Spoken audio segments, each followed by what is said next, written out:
अस्सलाम वालेकुम everyone. This is Ali Hasan. उम्मीद करता हूँ आप सब लोग खैरियत से होंगे। अच्छा, आज मैंने जिस टॉपिक पे बात करनी है, आई मीन प्रिटी सिमिलर, हम कई दफ़ा बात कर चुके हैं, लेकिन कंटिन्यूसली आपकी कुछ इंक्वायरीज आ रही हैं और आई थॉट कि हम इस कन्फ्यूजन्स को सॉर्ट आउट कर लें। जैसे कि लॉन्ग टर्म इन्वेस्टमेंट को लेके कुछ कन्फ्यूजन है कि what is exactly definition of long term. देखो, ये लॉन्ग टर्म बेसिकली आपकी होल्डिंग कैपेसिटी होती है, ठीक है। अब होल्डिंग कैपेसिटी डिफरेंट पर्सनस के फाइनेंशियली डिफरेंट होते हैं, ठीक है, उनकी जो सर्कमस्टांसिस होते हैं। कुछ लोगों के नज़दीक लॉन्ग टर्म 6 माह है, कुछ के नज़दीक 2 साल है, कुछ की 5 साल है, कुछ करीब 20 साल है, और कुछ टिल रिटायरमेंट है, ठीक है। मैंने जो मेरी लॉन्ग टर्म की डेफिनेशन है वो है अप टिल रिटायरमेंट, कि जब भी आपने रिटायरमेंट होना है आप उस वक्त तक इन्वेस्टमेंट करते चले जाएं। और ये नहीं है कि रिटायरमेंट हो गए और साथ ही जी काट लो जी पैसे सारे, नो, इस तरह नहीं होना। जब रिटायरमेंट हो जाती है फिर आपको एक स्ट्रेटजी बनानी होती है कि मुझे कितने एसेट्स को जो है वो सेल करना है ग्रेजुअली, और ताकि सारे इकट्ठे सेल करने का फ़ायदा नहीं, क्योंकि सारे इकट्ठे एसेट तो आपने लगाए नहीं। सपोज़ आपका पोर्टफोलियो रिटायरमेंट के टाइम पे 1 करोड़ है। अब ये तो नहीं होना ना कि आपने 60 साल के हुए जब रिटायर हो अपने फ़ौरन ही 1 करोड़ के स्टॉक बेच दिए और उसको बैंक में रख लिया। नो, ऐसे नहीं होता। आपको सिस्टमेटिकली विड्रॉ करना पड़ता है। जैसे आप एसआईपी करते हो इन्वेस्टमेंट के लिए, सेम स्ट्रेटजी आपको अपनानी होती है विड्रॉ करने के लिए। कैसे? सपोज आपका पोर्टफोलियो अगर 1 करोड़ का है और आपका मंथली एक्सपेंस अगर 1 लाख है, तो आप सिर्फ 1 लाख के ही स्टॉक जो भी आपकी इन्वेस्टमेंट में होंगे आप उसको सेल करेंगे, और बाकी 99 को रहने देंगे, क्योंकि आपकी जो इन्वेस्टमेंट है वो तो हर डे ही ग्रो कर रही है ना। तो इसी लिहाज से अगर आप इकट्ठा 1 करोड़ ले लेंगे तो वो तो 100 मंथ के बाद आपका फारिग हो जाएगा, क्योंकि आपने उसके अंदर फर्दर जो है वो एडिशन नहीं हो रही है, वैल्यू नहीं बन रही। लेकिन अगर आप उतना पैसा ही निकालेंगे जितना आपको ज़रूरत है, सो आई एम श्योर कि इट विल हेल्प यू। तो ये ऐसी स्ट्रेटजी होती हैं जो आपको ग्रेजुअली अंडरस्टैंड करनी पड़ती है। फिर मुझे कुछ ईमेल आया कि जी आप लॉन्ग टर्म स्टॉक, क्योंकि अब मार्केट बहुत ऊपर नीचे हो गई हैं और जी रिसेशन की बातें हो रही हैं, यूएसए की मार्केट गिर गई है, तो आई मीन डिफरेंट थिंग्स। तो आप ऐसा करें कि हमें सेक्टर वाइज लॉन्ग टर्म को डिफाइन कर दें, क्योंकि अगर मुझे मल्टीपल स्टॉक नहीं लेने, किसी एक सेक्टर में रहना है, which is Fairlie fine for me, तो आप हमें बता दें किन सेक्टर्स को आप लाइक करते हैं और उन सेक्टर्स में आपकी टॉप प्रायोरिटीज़ क्या होंगी अगर आप इन्वेस्टमेंट करें या आप कर रहे हैं, और then we can make the plan, ठीक है, अकॉर्डिंगली। तो मैंने सोचा कि वाई नॉट हम इस पे बात कर सकते हैं, और हम ऐसा करते हैं कि जो मेरे फेवरेट सेक्टर्स हैं या जिनके अंदर मुझे लगता है कि इन्वेस्टमेंट होनी चाहिए, उनको आपके साथ शेयर कर दूं। एक तरह से रिफ़्रेश हो जाएगा, क्योंकि लास्ट टाइम मैंने जो सेक्टर स्पेसिफिक बात की थी वो 2025 के स्टार्ट होने से पहले की थी। लेकिन I think it's a good time now, तो लेट्स डिस्कस। अच्छा, मेरे ये फेवरेट सेक्टर हैं जिनके अंदर मैं स्पेसिफिकली पीएसएक्स के लिहाज से इन्वेस्टमेंट करता हूँ। Pharmaceutical, fertiliser, banks, oil and gas exploration, oil and gas marketing, refinery, power generation, cement, chemical, automobile assembler and ETF.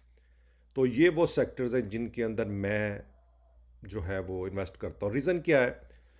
देखो, मेरी ये अप्रोच है कि आप सो रहे हो या जाग रहे हो, आपका पैसा बनते रहना चाहिए।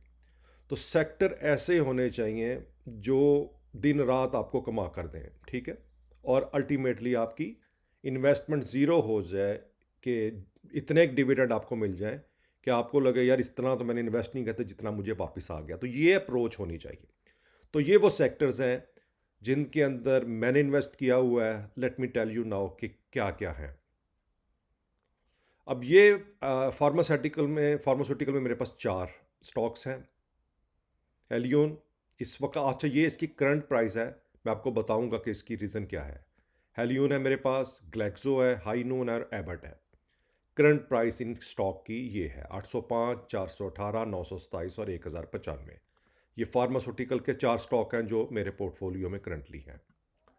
फर्टिलाइज़र, एफ एफ सी और Efert. F F C around 367 पे और ईफर्ट 209 पे है। ठीक है, फर्टिलाइज़र हो गया। तीसरा सेक्टर हो गया banks, H B L, B H L, Meezan bank. देखो, मैंने एक्चुअल सारे बैंक लिए हुए हैं, लेकिन जो टॉप कैटेगरी में आते हैं, अगर किसी ने न्यू इन्वेस्टमेंट करनी है तो ये मैंने उसके लिहाज से बनाया हुआ है। अगर आपने ऑलरेडी प्लान पे हैं, जस्ट कंटिन्यू। ये अगर आपने पोर्टफोलियो को थोड़ा बहुत मॉडिफाई करना है, परफेक्ट। और अगर आपने न्यू इन्वेस्टमेंट करनी है तो बेस्ट। तो ये 3 बैंक्स जो हैं वो उसमें मैंने ऐड किए। एच बी एल तकरीबन 154 का मिल रहा है, बैंक अल हबीब 141 का और मेज़ान बैंक 256 का। ये बैंक्स में आ जाएगा। फिर आ जाएगा जी ऑयल एंड गैस एक्सप्लोरेशन, इसके अंदर 3 ही हैं। ओ जी टी सी 235 का है इस वक्त, मारी 693 का है और पी ओ एल 567 का है। ठीक है, ये हो गया मेरा एक्सप्लोरेशन में। फिर आ गया जी ऑयल मार्केटिंग में एंड गैस मार्केटिंग में, इसमें एस एन जी पी 115 का होगा, पी एस ओ 423 का और ए पी एल 451। ये 3 स्टॉक हो गए मेरे ऑयल एंड गैस मार्केटिंग के अंदर। फिर आ जाता है जी रिफाइनरी, इसके अंदर डेफिनेटली एक ही है, अटक रिफाइनरी। ये 648 की प्राइस पे है इस वक्त अवेलेबल। देन आ जाता है जी पावर जनरेशन, इसके अंदर 2 ही मैंने रखे हुए हैं। हपको एब्सोल्युटली, क्योंकि हमें सबको पता है कि BYD जो कार है उसके साथ इनका एग्रीमेंट है। आई एम श्योर कि सून ये भी एक अच्छी बाउंस बैक करेगा इन अपकमिंग फ्यूचर, तो लेके रखना बेहतर है। कैपको का रिसेंटली एग्रीमेंट हो चुका है गवर्नमेंट से अगले 2-3 साल के लिए, तो ये प्रीटी सेफ है और वैसे भी अच्छा डिविडेंड दे रहा है। तो 2-3 साल के लिए कैपको वाई नॉट। हपको तो चलेगा, लेकिन कैपको में भी अगले 3 साल के लिए रखा जा सकता है अगर डिविडेंड जो है वो अच्छा लेना है। साल में 2 तो दे ही रहा है ऑलमोस्ट। ये हो गया पावर जनरेशन। फिर हो गया सीमेंट में, एक हो गया लकी 1560 का और MLCF। अच्छा, MLCF को मैंने ऐड करने की 2 रीजंस हैं। एक तो रिसेंट सेल और दूसरा इन्होंने ना एग्री टेक, अब आप देख रहे हो इस टाइम 70 रुपये के ऊपर है, तो एग्री टेक के अंदर भी ना इनकी अच्छी इन्वेस्टमेंट है मैपल लीफ वालों की। मैं आपको बाद में भी दिखाता हूँ। एग्री टेक थोड़ा सा ट्रिकी है, लेकिन आई एम श्योर कि आप हैरान रह जाएंगे कि क्या है, लेकिन इसको बहरहाल maple leaf is option one of them. करना ही तो लकी आपके लिए जो है वो सूट करेगा। फिर केमिकल में मेरे पास सिर्फ लकी कोर 1369। लोग कोलगेट भी कह रहे हैं इस तरह 50 आप कितने को ऐड करेंगे, तो हमें तो वो ऐड करना है जो हमें आराम से नींद आए, ये ना हो कि अगले दिन पता नहीं क्या बन रहा है और हमें पैसे कमा के दें ये stock for the long term. तो लकी कोर हो जाएगा। फिर आ जाएगा मेरा ऑटो असम्बलर में just Indus motor Toyota Corolla और अटलस होंडा, क्योंकि मोटर बाइक बनाने वाला यही स्टॉक है। 930 का ये और इंडस जो है वो 2050 का है। ये हो जाएगा मेरा। फिर आ जाएगा ETF।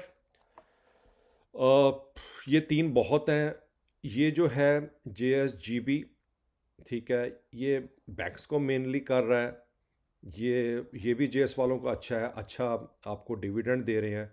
और महाना वाला तो absolutely it is one of them, इनका भी बैलेंस है। तो ये ETF ऐसे हैं कि जो आपको डिविडेंड भी दे रहे हैं और वैल्यू वाइज भी बेटर है। बाकी आपकी चॉइस होती है कि क्या इसमें है क्या नहीं है। ठीक है, अब लेट मी सी कि अगर मुझे याद है एग्रीटेक तो आपको उसमें कुछ दिखाता हूँ। AGTL एग्रीटेक, ओके, AG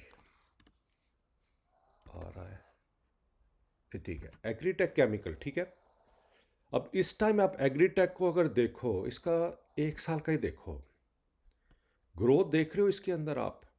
ये 15 अप्रैल 2024 को 22 रुपए का था और इस टाइम ये ऑलमोस्ट 70-73 का हाई लगा चुका है। और इसमें अब आप चेक करो कि इसमें जो एनुअल रिपोर्ट मैं देख रहा था, तो ये वो स्टॉक है एग्रीटेक जो फौजी ग्रुप के पास भी है और मैपल लीफ वालों के पास भी है, और काफ़ी अच्छे उन्होंने इसकी जो है वो शेयर बाय किए हुए हैं। इसलिए ऐसे मुझे लगता है कि ना मैपल लीफ जो है वो अल्टीमेटली उसको कुछ ना कुछ इसका फ़ायदा होगा। It is one of them. चलो एनीवे, बहरहाल उसमें अगर नहीं है तो आप सिंपल लकी जो है वो ले सकते हैं। अच्छा, अब आती है स्ट्रेटजी कि जी ये तो अब बहुत महंगे हैं, क्या है क्या नहीं है। तो मैंने उसके लिए फिर एक शीट बनाई है, लेट मी एक्सप्लेन यू। अब ये वो सारे शेयर हैं और ये इसकी आज की अप्रॉक्सीमेट प्राइस है। देखो फ्लक्चुएट होती है, जब मैंने लिया था उस दिन ये था, ये फ्राइडे का है, तो ये फ्राइडे या थर्सडे में से एक है। तो सपोज़ मैंने ये सारे के सारे स्टॉक जो है वो किए हैं इसमें। अब 1 2 3 4 5 6 7 8 9 10, तो ऑलमोस्ट 23, ठीक है। अब अगर आप इन तमाम को, अगर मैं इंडिविजुअल शेयर पे काउंट करूं, अगर हम एक एक शेयर भी लें तो तकरीबन ये इस वक्त की प्राइस के मुताबिक 13,614 रुपए के सारे बन रहे हैं। अब सारे तो लेने भी नहीं है, और अगर लेने भी हैं तो प्रॉब्लम कोई नहीं है, ठीक है। एक अच्छा लॉन्ग टर्म पोर्टफोलियो बनाने वाला इसको जो है वो फील नहीं करेगा। अब है कि जी मुझे किस प्राइस पे लेना हो, जब अब बात हम यहाँ पर क्या कर रहे हैं, लॉन्ग टर्म इन्वेस्टमेंट की। अब we are not talking about trading, उनके लिए हमारी वीकली कॉल्स हैं, वो उसमें रहे। ये वो हैं कि जिन्होंने कभी भी नहीं बेचने, या बेचने हैं तो रिटायरमेंट पे बेचने हैं, या लॉन्ग टर्म नज़रिया। ये 6 महीने साल नहीं हो सकता, क्योंकि सबसे पहले तो आपको एक माइंड में बिठाना पड़ेगा जी मुझे कितने स्टॉक ये रखने हैं। किसी के माइंड में 500 होता है, किसी के जहन में 1000 होता है, तो वो उसी लिहाज से मंथली बाइंग करते रहते हैं। तो इनके शॉर्ट इसमें फ़ायदा पता क्या होगा, ये सारे वो स्टॉक है मेजोरिटी जो आपको डिविडेंड देते हैं, और डिविडेंड आपको भी पता है कि आपको एक शेयर पे भी डिविडेंड मिल जाता है, राइट। तो अगर आप एक शेयर लेते हैं हर महीने जिस भी प्राइस पे अवेलेबल है, तो इस लिहाज से ये बनता है 13,614। अगर आप 2 शेयर उठाते हैं इनके, तो वो बनता है 27,227। और अगर आप हर एक का 5 5 शेयर भी उठाते हैं तो वो बनेगा मंथली 68067। ये काफ़ी एक्सपेंसिव। तो मेरी आप अप्रोच ये होगी, सेट हम सेक्टर स्पेसिफिक हैं, आप इनमें से कोई एक एक स्टॉक बाय कर लें, एक एक हर सेक्टर में से उठा लें, या अपने सेक्टर के विनर हैं तो कोई एक एक उठा लें, और उसको फिर अगर आप कम करते चले जाएं, ये आपकी चॉइस है, डजेंट मैटर, पहला दूसरा तीसरा ये सब अच्छे हैं। फर्दर आप PSX की साइट में जाके इनका डिविडेंड भी चेक कर सकते हैं। तो कोई एक एक स्टॉक उठाते चले जाएं, उठाने के बाद आप अपना बजट बना लें कि जी मुझे 5 साल में 1,000 शेयर इकट्ठा करना है। तो आराम से उस क्वांटिटी को डिवाइड बाय 60 कर दो, क्योंकि 5 साल में 60 महीने होंगे, नो प्रॉब्लम। अगर आप 16 17 स्टॉक भी महीने के उठाते हो तो 5 साल में अप्रॉक्सीमेटली आपका वो 1,000 बन जाएगा। और अगर आप 8 उठाते हो तो 5 साल में आपका 500 बन जाएगा। तो नो प्रॉब्लम, इसमें ये नहीं देखना कि मुझे इतने ही लेने हैं, नो। जितने भी आपने इजी अफोर्ड कर सकते हो वो ले लो। अब ये होगा जी मुझे लेने किस तरह, एक 10 ले लो, एक 5 ले लो, नहीं। जो भी उठाना है ना, इक्वल करना। तो अगर एक एक लेना है तो जो भी इन्वेस्टमेंट में होगा वो सारा एक एक ही लेना है, प्राइस देखिए बगैर कि आज प्राइस क्या है, ठीक है। ये नहीं होगा कि ये मैं 2 ले लेता हूँ, ये 3 ले लेता हूँ, नो। आप अपनी अमाउंट को इक्वल डिवाइड करो इन तमाम के तमाम सेक्टर्स में जिसकी मैंने अभी आपसे बात की है। ये एब्सोल्युटली, हाँ, मल्टीपल स्टॉक नहीं लेने तो मत लो। तो ये चीज़ आपको आई थॉट मैं आपके साथ शेयर कर लूँ, क्योंकि इट्स बीन इम्पॉर्टेंट नाउ कि अगर आपके पास लॉन्ग टर्म के अंदर, तो ये एक वे है जिस पे आप एक बिज़नेस कर सकते हैं। अगर अपना बिज़नेस खोल लें तो और बात है, लेकिन मुझे अच्छा लगता है कि हम ओपन बिजनेस के अंदर ही शेयर होल्डर बन जाएं, तो वाई नॉट। तो with the help of stock हम ये चीज़ अचीव कर सकते हैं, ठीक है जी। सो आई एम श्योर कि आपको अब इसमें क्लैरिटी आ गई होगी। और और जो न्यू इन्वेस्टर हैं वो feel free to invest, no problem. Prices अभी अच्छी हैं, और जब आपने ग्रेजुअली बाय करना है तो एक एवरेज बनती चली जाएगी। अगर आज कम में लिया है, कल को ज़्यादा में लिया, तो एवरेज आपकी अल्टीमेटली नीचे आती जाएगी। फिर एक काम और करना, जिस स्टॉक का जो डिविडेंड मिले उस डिविडेंड को वापस री इन्वेस्ट कर देना उसी स्टॉक के अंदर, ठीक है। वो आपको मिलते रहेंगे। मैं देख रहा हूँ 3 से 4 दफ़ा तो मिल जाते हैं आपको अप्रॉक्सीमेटली, किसी के 2 भी मिल रहे हैं, किसी के 4 भी मिल रहे हैं। तो जैसे हम अब बात कर लेते हैं इसमें, सपोज कि हम बैंक अल हबीब को देख लेते हैं जैसे।